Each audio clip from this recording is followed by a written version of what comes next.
New details tonight on an officer-involved shooting in West Dayton. Lydia Bice spoke with neighbors and the Dayton police chief today. We're also getting body camera footage you see here. So, Lydia, what did you learn? We now know that Dayton police were called to the scene of 701 North Broadway Street around 8:10 last night on a mental health call. But once they arrived on scene, they located 77-year-old Otto Coleman, and that's when things escalated quickly. They found a subject armed with a knife, despite multiple commands to drop the knife, and you'll see that in the video shortly. The subject refused to disarm and aggressively charged at the officers. Hey, sir, drop that knife. Drop the knife. Drop the knife. Drop the knife. Now, Lydia, you also found out that Coleman has a history of violence. Is that right? That's right. We now know that Otto Coleman has an extensive criminal history and has actually been accused of assaulting a police officer 4 different times, including last night. Those include in 1998, 2000, 2010, and like I said again last night, August 11th, 2024. At the time of last night's officer-involved shooting, Coleman was on parole from that 2010 incident after spending 12 years in prison. Now, coming up on Fox 45 at 6:30, you'll hear from someone who lives in that West Dayton neighborhood and what she says needs to change moving forward. Back to you. And we're continuing our team coverage on this story by looking at what law enforcement is now dealing with when they respond to these mental health calls. Jenny Bork live in studio tonight. Now, Jenny, I know you spoke with Representative Phil Plummer, who was former Montgomery County Sheriff just several years ago. So how big of a problem does he say this is? Yeah, Elise, Representative Plummer tells me that there is definitely a mental health crisis in the community, saying when he was sheriff, 40% of the people in the jail were dealing with mental health issues. He says there's more training for law enforcement and it's going in the right direction, but these calls are challenging for officers. There's no training going to stop this guy if he wants to cause somebody danger. And, and the officers, they're human beings too. They'll try to negotiate with them, but if their lives are at risk, they're going to take action to defend themselves. They get to go home at night also. And so do the officers always know the situation they're walking into? It just really depends, but I did find out that dispatch can flag situations if officers have been there before and there was a violent situation, so officers will know to be extra cautious. If they haven't been called to a location before, it wouldn't be in the system though. Later tonight at 10 and 11, what else is making it harder for officers who have to respond to these calls? Back to you. A lot of questions we are still trying to get answered tonight about the standoff near Ohio State University. Police tell us that suspect died yesterday, but they're not saying whether it's from a self-inflicted wound or from police fire. Isabel Hansen spoke with students about their concerns. Students who live near the scene tell me they wish they received an alert about this standoff. Classes start in about a week, so as you can imagine, they were just starting to get settled, moving into their off-campus homes over the weekend. Some students tell me they were alarmed to wake up to the sound of gunshots. Mostly students live in those homes surrounding where the standoff took place Sunday morning between Worthington Street and West 8th Avenue. That's just south of campus. It all started just after 8, and students tell me they weren't allowed outside their homes for hours. Court documents show the suspect, Asante Miller, died about 5 hours later. Columbus police say multiple officers fired, including an Ohio State officer. Students tell me they did not receive a Buckeye alert or public safety notice via text or email about the standoff. We worry about it for sure. We've been talking, we think a lot of this stuff is kind of happening more often than it had before, so definitely scary. I reached out to OSU asking about the lack of an alert. I'm told they evaluated the incident for a Buckeye alert, but due to the location and other details, it did not meet criteria. They also say safety is their top priority, but citing CPD add the incident did not appear to be random. Well, the former paraprofessional at Dayton Public Schools accused of assaulting a student has been deemed competent to stand trial.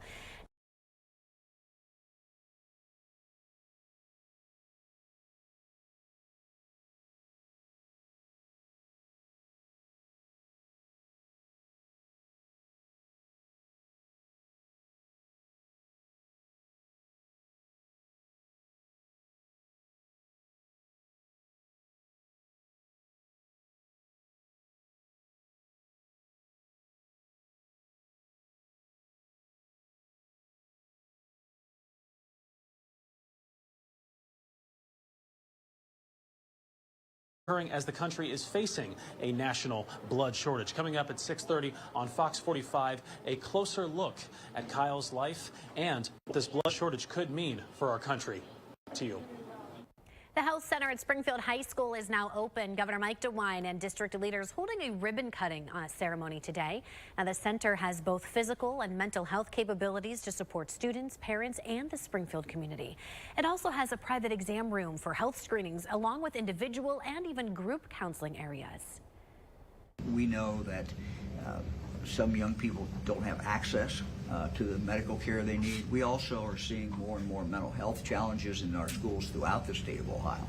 So being able to treat the mental health side, the physical side here as well, is just a real boost for the community. Our goal is for every child in the state to be able to live up to their God-given potential. And to do that, we have to remove barriers. The governor says he thinks other schools across the state will be looking into Springfield and how the facility works and possibly even implement their own. Well, right now, recreational marijuana, of course, is legal in the state of Ohio, and Nationwide Children says the state is on track to see a 49% increase in marijuana exposure for kids compared to last year. That stat, of course, is concerning for parents who tell Kate Seifert that they hope teachers are more vigilant now than ever before. Experts here at Nationwide Children say marijuana in children is on track to hit a nearly 50% increase this year. That number was tracked even before recreational sales began here in our state. Let's talk a little bit about the numbers. Last year in 2023, there were 234 edible exposure cases reported by Ohio poison centers. This year, there have already been over 200 cases. I just spoke to a Columbus parent who had a child that was hospitalized last school year after they accidentally ingested an edible marijuana gummy that their classmate brought to school. That parent, as well as doctors here at Nationwide Children's, are reminding both teachers and families to remain vigilant and making sure those gummies and other marijuana products stay in a secure space at home so they can ensure it stays out of the classrooms this school year. Reporting in Columbus, I'm Kate Seifert. Professional football is back. How the Bengals are recovering from their first preseason loss of the season. Up next. Plus, I'm tracking a warm up. I'll let you know how much warmer we'll get and when we'll see that humidity return too. That's coming up. You're watching Dayton 24/7 now.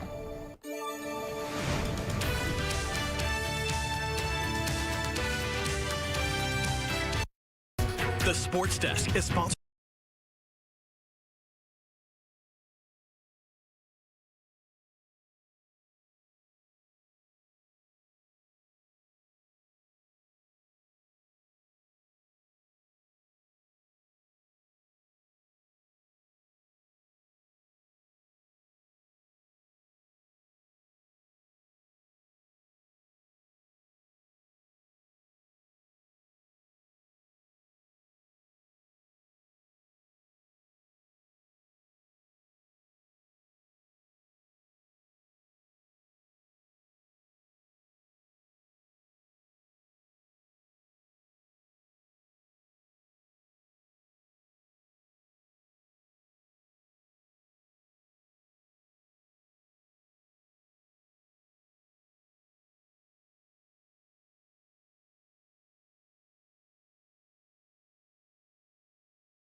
News. Weather Window, presented by the National Weather Desk. They came for the meteor shower, but stayed for the light show. An unexpected appearance by the Aurora Borealis lit up skies from coast to coast last night and early this morning. It was visible as far south as Alabama. The awesome display was thanks to a large geomagnetic storm. And depending on where you live, you may get another chance to see the northern lights tonight. Want to see your weather photos and videos on TV? Click Chime In on this station's website to share.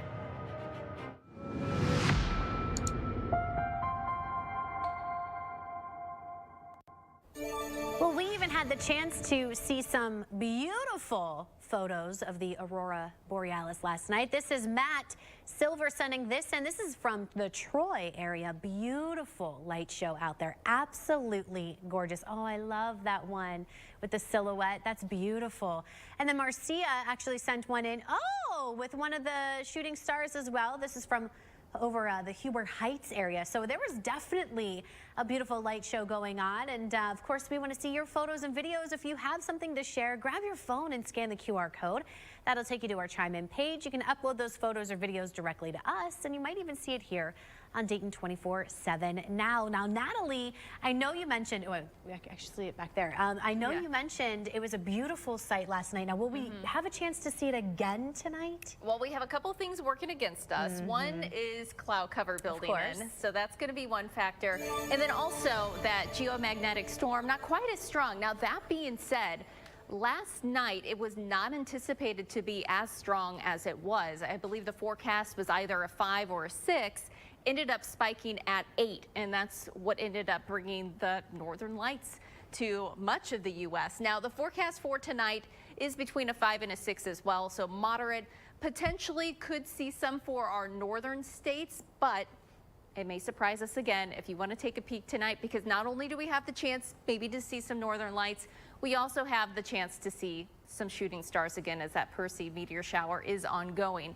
But we do have cloud cover building in, so that is going to be a factor. Notice just off to our west, we have a disturbance that's going to make its way through, increasing cloud cover and then also bringing a small chance for rain. Now, this isn't indicating much rain, but a spot shower or two possible late this evening and overnight. For the day tomorrow, we will clear out, temperatures back up into the 80s yet again. And then on Wednesday, another quiet day. We start out 50s and 60s. Climbing back up into the low to mid 80s by tomorrow afternoon. So we do continue to see those temperatures warm up, and then eventually bigger rain chances return to the region. But here's a look at those next 5 days. Notice mid 80s, right back to normal for this time of the year by later this week. A story from our partners at the Dayton Business Journal. A new restaurant specializing in rolled desserts is now open in West Dayton. It's called I Heart Ice Cream, and it opened last week on North Williams Street in the Wright Dunbar District. This is Dayton's first rolled ice cream shop. I Heart Ice Cream features a variety of flavors with an assortment of toppings. Alongside the unique ice cream combinations, the shop also serves milkshakes, waffles, and specialty hot dogs. We have all the details right now at Dayton247now.com. You can find other stories just like this one under the Dayton Business Journal heading in the News tab. This is the Bob's Discount Furniture Sports Desk. The Bengals got their first taste of a real opponent on Saturday. Now it is right back to work at training camp today, and that's where Chris Rankel is with an update on rookie Amarius Mims' injury. That's the big news. When we talked to Amarius Mims after his first preseason game, he was floored. He was taken aback with how awesome it was. He loved playing out in front of the jungle. He says Georgia fans and Bengal fans, they're basically the same thing with how loud, obnoxious, and fun they are to play in front of. And then today the news comes down. He has a strained pectoral, and he's going to miss, as Zach Taylor says, several weeks. What several is now anybody's question. Could several mean he's not going to play in week 1? Is several halfway through the season? Is several he'll be back next week? I don't think anybody really knows, but if you know human anatomy, for an offensive lineman, the pectoral muscle, you need that to push people. That's pretty, important if you're going to be an offensive tackle. And this is really a big setback for a rookie who was having a really good training camp, pushing maybe to start on that offensive line. Zach Taylor, not concerned, though, says this is just a minor setback for a guy who could really be a big piece of this Bengals team this season. Again, I think we've been in situations where we've had a lot worse news than this, so he's done everything he can to put himself in a position to be a great player for us immediately. And this is just an extremely minor setback, short-term wise, and expect him to get a great recovery. And really remains to be seen how quickly he'll get back. I mean, I don't want to put my foot in my mouth and give you all a timeline because that's an impossible situation to be in. But optimistic that we'll get him back in several weeks. Now, the final episode of our Missing Nikki McCown podcast is out now. The 5-part series is the most in-depth investigation into the disappearance of the missing bride-to-be. In episode 5, the walls close in on a primary suspect as secrets from his past come back to haunt him. You can scan that QR code on your screen to download or search Missing Nikki McCown in Apple, Spotify, or whatever podcast platform you use. Well, a little warmer today, but still pretty comfortable as far as that humidity goes. Here's a look at our dew points, still hanging out in the 50s and 60s, so not too bad. Still pretty comfortable air in place, but we will start to notice our dew points climb a bit by later this week. Our muggy meter does indicate how, especially by our Thursday, Friday time frame, it gets sticky again, but that's also with bigger rain and even some thunderstorm chances back in the forecast. So we stay pretty comfortable until late this week as those rain chances really begin to return to the area. So I'm going to talk more about those rain chances with a look at our 7-day coming up here in just a bit. We'll be right back. You're watching Dayton 24/7 now.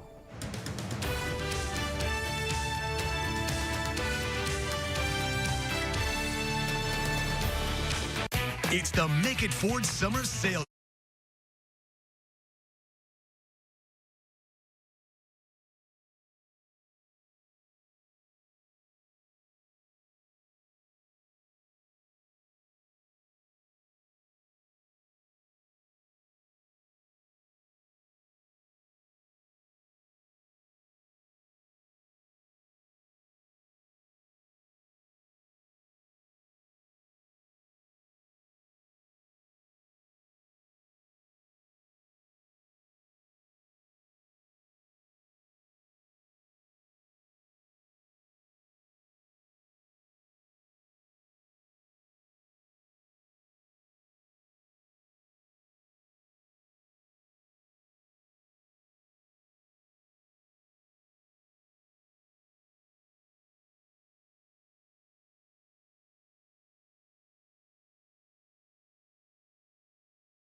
The Dayton 24/7 Now News app, brought to you by the Jeff Schmidt Auto Group.